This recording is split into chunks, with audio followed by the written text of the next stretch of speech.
FAS202 students, and welcome to week 3 and your video tutorial for this week, where we're going to be looking at how to compare and contrast works of art.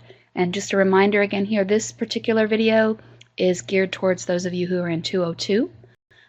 There is a second video in the list that's directed at students in 201, because we're going to be talking a little bit about comparing and contrasting visual works of art here for 202. Those of you in 201 are looking at literary versus visual works of art. So again, before we move on, make sure you're in 202 so this particular video will be useful to you. So what I wanted to do in this tutorial is talk about comparing works of art, and how you do this is sort of based on 2 parts, or 2 steps is one way that I like to look at it, to sort of help walk you through it. And those 2 parts are the description and the analysis. In a previous video tutorial, we talked about a description, a formal analysis or a visual analysis. Is that description element where you really zoom in on particular details of your work. So as you're doing a comparison and contrast as well, you want to have a good, clear description, both a general overview of the work of art and a close look at its details. So you want to give your reader the general identification information about a visual piece, and then zoom in on particular elements of it too.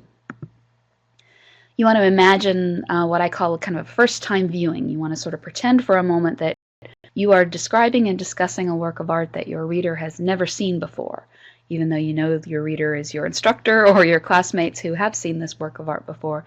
You want to sort of put that aside for a moment and imagine that you really are describing it to someone who's not seen it before, who can't see it right there in front of them, and that'll help you develop your visual description much more thoroughly.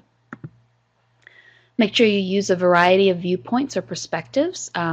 For 3-dimensional works of art, if you're choosing something that's 3-dimensional, a work of architecture or sculpture, this is a little easier because you can kind of find multiple viewpoints and perspectives from the work of art, from the front or the back or the side.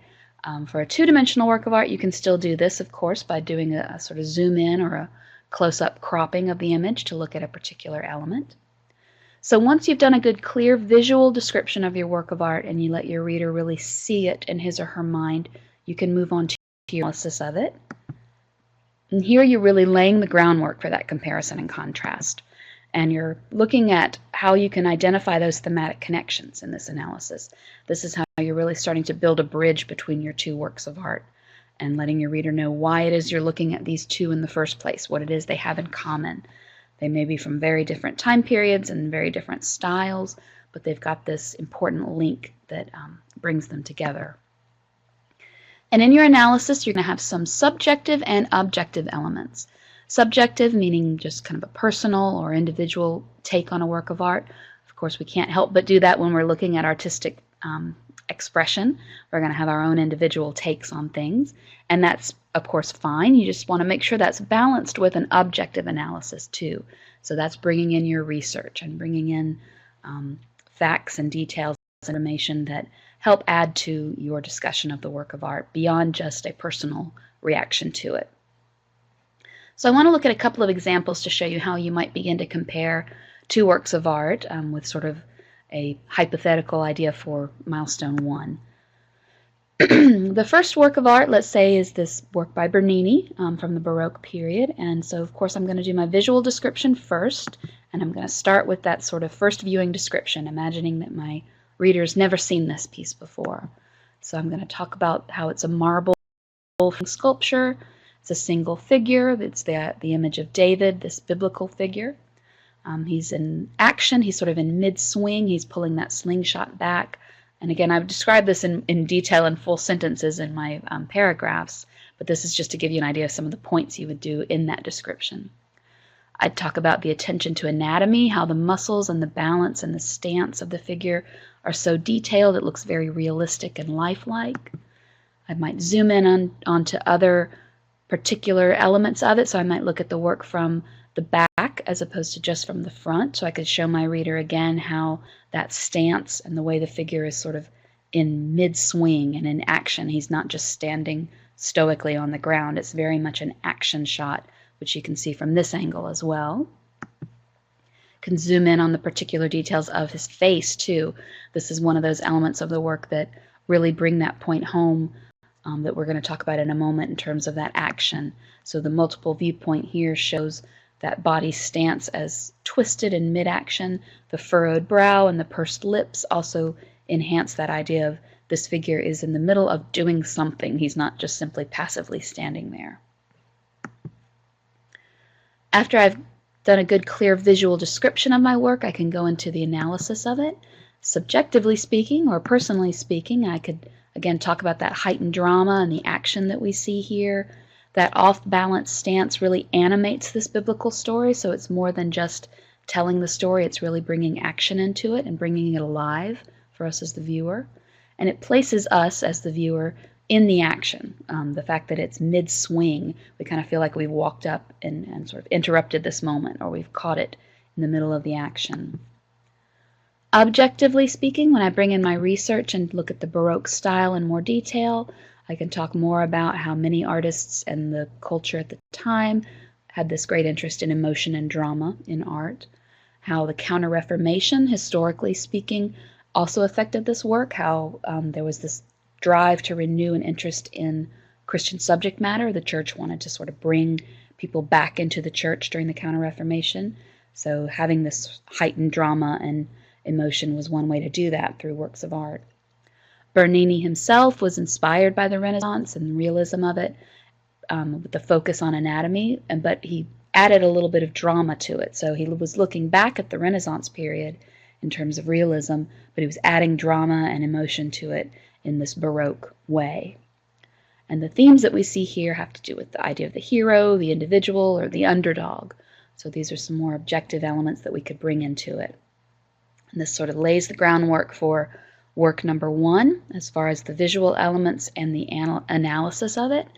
And then I might think about how I would compare it to my second choice. And let's say my second work of art is by Honoré Daumier from the realist period. This work is called The Uprising. Again, my first viewing description, I talk about it as an oil on canvas painting, the color palette here, the neutrals and browns, the subject matter being a crowd or a group with the focus that seems to be primarily on this one figure at the center. The center figure has his hand raised, and they're all sort of moving forward. The features and their faces are sort of unfinished in a way. It's almost like a sketch. We don't really get a sense of a lot of great detail to the faces, but we do get the sense of this crowded group together here. If I do zoom in and look at more details, if I focus on that figure at the center, for example, it's really the only bright color. That white shirt that he's wearing is the only thing that sort of pops out in that otherwise dark composition. He's moved ahead of the others, and he's still got those unfinished features, though. So even though he's more at the center of our focus, he still has that unfinished element to him that the other figures in the work have too. So I've described my work clearly and thoroughly to my reader, and then I want to move into my analysis of it. And again, personally speaking or subjectively speaking, some things I might notice that the sense of action within a crowd, there's a cramped composition. They're all sort of crammed into this small space. The buildings and the architecture behind them help add to that sort of cramped feeling. That focus on the central figure really pulls us in. It's not just this big, massive crowd, but we do sort of get a feeling of being pulled into it more by focusing on that one figure that we can sort of pull out from the rest. And the fact that those faces and features are sketched, like I talked about before, gives me a feeling of, this could be any man. It could be every man. These are sort of everyday people. It may not be an idea of trying to focus on one particular real individual, but rather focus on people as a whole. Objectively speaking, I bring in my research and learn more about the realist style and how realist artists were interested in presenting real events and commentary on what was happening in the world around them, as opposed to showing mythology or fantasy or historical works from the past. They also were interested in showing an unvarnished presentation, so they were showing the good and the bad when they thought about realism. When we learn more about Daumier himself, we know that he was an artist of social commentary and satire, and here in The Uprising he was particularly inspired by the French Revolution. So that informs us more in terms of what this work was about. I could go into more detail here in my writing. And again, the themes that we have here, this idea of the hero, this individual here at the center amidst a crowd, and sort of the underdog. Again, when we think of the French Revolution, we think of the people rising up, the underdog. So this again lets us start making that connection to our first work of art too. So when you're getting ready to compare and contrast works of art, my suggestion, of course, is to think about your works of art one at a time at first. So you want to look at work number 1 and give a good full visual description of it, and then an analysis of it. Then move into work of art number 2, again giving a good clear visual description and analysis. So your reader gets both works of art clearly cemented in their minds, one at a time, before you then begin to move into the sort of back and forth that you would use to describe the two and make those thematic connections.